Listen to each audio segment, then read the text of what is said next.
Growing up, one of my favorite memories are my grandparents telling me different fables and bedtime stories as I drowsily just kind of fell asleep and faded away into the night. And although these experiences are shared by kids all over the world, we all have our own unique tales that were told to us that were passed on from loved ones more ancient than the ones who were telling us when we were little children. And one I was never told was of Ivan, the Slavic blacksmith, and how he bludgeoned half the world for his Tsar and his Yaga. Welcome back to my YouTube channel, everyone. My name is Drnkie, and this is Drnkie Indie. Our goal here on Buy or Skip is by the end of this video, we will have my opinion on enough information to know if you should buy or skip Yaga. If you enjoyed this video while you're watching it, leaving a thumbs up helps our channel tremendously. If you enjoy these videos here on Drnkie Indie and you're new to the channel, make sure you guys subscribe and turn on the notifications so you can come back and see more review and indie game videos. This is Yaga, and here is my review. Released December 11th, 2019, Yaga was developed by Breadcrumbs Interactive and published by Versus Evil. You can find the action RPG on the PS4, Switch, Xbox One, and the PC from Steam, Epic Games, and Apple Arcade. Everywhere. This game is literally everywhere. I purchased my copy of Yaga from the Epic Games Store for $24.99, where you can also use the code Drnkie at checkout to help support the channel free of charge to you. Let's start with our first category, story. We've all had bad days, and where a single instance of bad luck just kind of strings together with another 2 or 3 things just to completely crush your soul to the point where you need to crawl back into bed. Well, I think it's safe to say that our main character in this game, Ivan, really is taking the cake. With his arm chewed off by this disgusting demon with bad luck, Liko, he's whisked away to be placed in front of the Tsar, who, with his arm freshly bandaged, the Tsar just decides that Ivan is the main character of an RPG and tasks him with completing a series of impossible missions that, by and large, are, they're going to end with his death. To top off this great series of events, Ivan's adorable, lovable, and cheek-pinching grandma is constantly hounding him throughout the day to find a wife. This is a terrible day, but it is a setup for a very heartfelt romantic look at Slavic folklore. The Romanian developer Breadcrumbs Interactive has done an incredible job building this world with all the lore wrapped inside of it. The side missions of this game themselves feel like they're from different folklore tales, which I'm not sure about that, but they feel that way. I didn't grow up in Romania and I don't know the folklore tales, but they definitely feel like that's what they're based on. And while some of the times can be horrifying, they're also downright hilarious in the way they're being told to you. The cast of main and side characters in this game are written just fantastically, and each of them have a personality onto their own. It's really great character making. The written dialogue in Yaga is just sublime. With the obvious influence of nursery rhymes that this game comes from, the game's dialogue could have easily veered off from being fun to just downright cringy really easily. And it didn't. It was all very fun and just, it got some genuine laughs from me and just enjoyment. And this is a huge credit to the writers over at Breadcrumbs Interactive from knowing how to kind of walk that line from giving pretty refreshing dialogue between the game's characters for us to enjoy. And while the main story of this game could come off as a simple retelling of folklore that feels stitched together, the team at Breadcrumbs Interactive have done a great job at weaving everything together while still making it funny and enjoyable. Next up, graphics. I think by this point in the review, just watching the video of it, it's safe to say you've noticed the simple and charming beauty that this art team has been able to create inside of Yaga. Its ability to deliver this feeling that you have just opened up a children's book is almost unparalleled by most games I think I've ever played.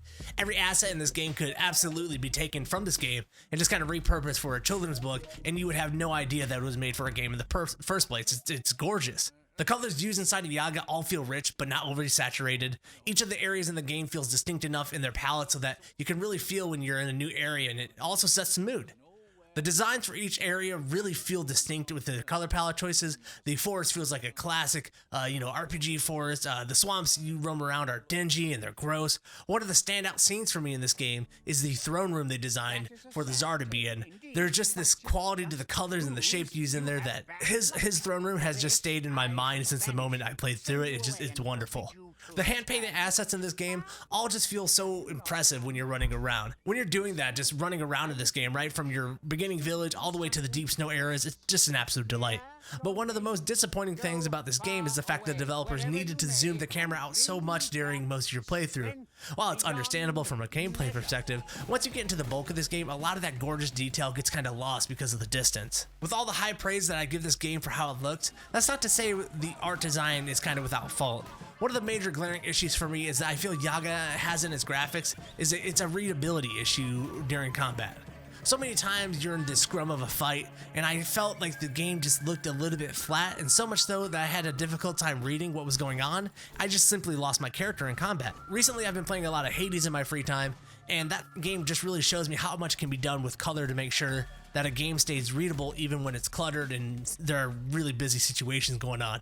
Yaga's lack of this led to a load of situations of me just getting, taking needless damage and even dying because I didn't realize someone was about to attack, or I just lost even in the midst of battle. I couldn't find him. At times, this game can read a little bit too cluttered, but overall, in the graphics department with Yaga, at its least, it's charming and it's childlike and gorgeous, and at its most, it's an absolute accomplishment in this space, and it is really a beauty that should lead the way for developers in gaming to kind of reach for more than what they probably have been doing before this. With the beauty of this game firmly established, let's move on with gameplay. Yaga is at its heart an RPG, and there are 3 distinct stats in the game, but they aren't really explained to you. Nevertheless, as you progress through the game, you have opportunities to increase these stats from your dialogue choices. This is a really simple but kind of novel idea that I wish bigger RPGs would kind of take note of. You can play Ivan however you want when it comes to a personality. He can either be a hero, a fool, or a swindler that only cares about money. There are more choices of that, but those are kind of some of the obvious ones to do.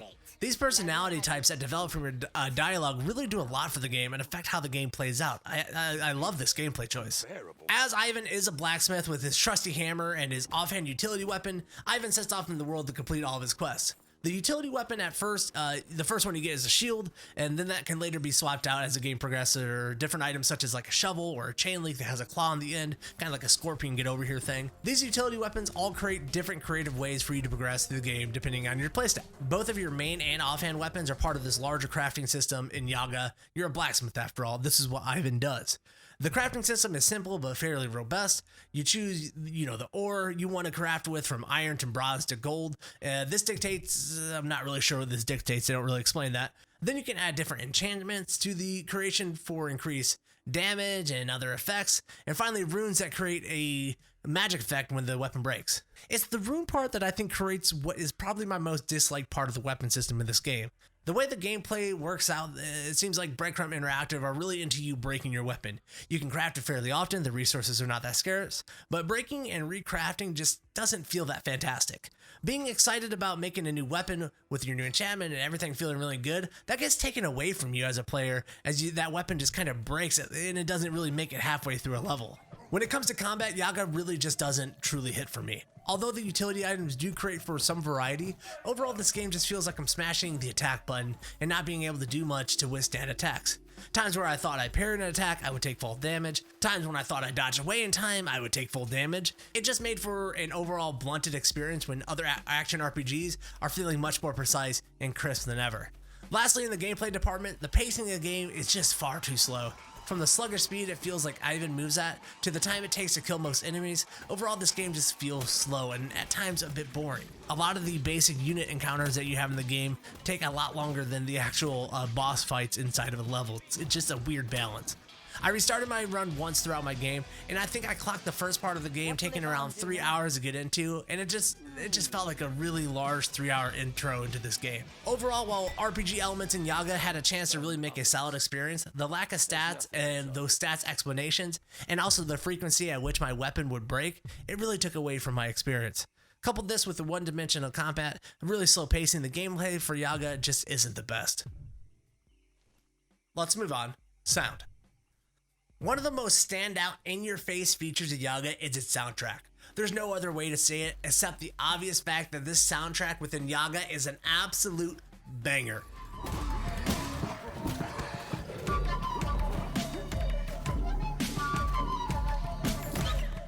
So many times in this game you can get lost in the moment of just slaying enemies while the soundtrack is just putting you into this trance.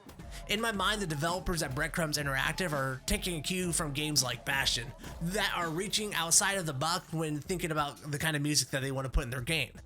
And for the most part, I think that this is working, but even writing this review, I'm still not sure, and I'm kind of on the fence in my mind about if this soundtrack actually works or not.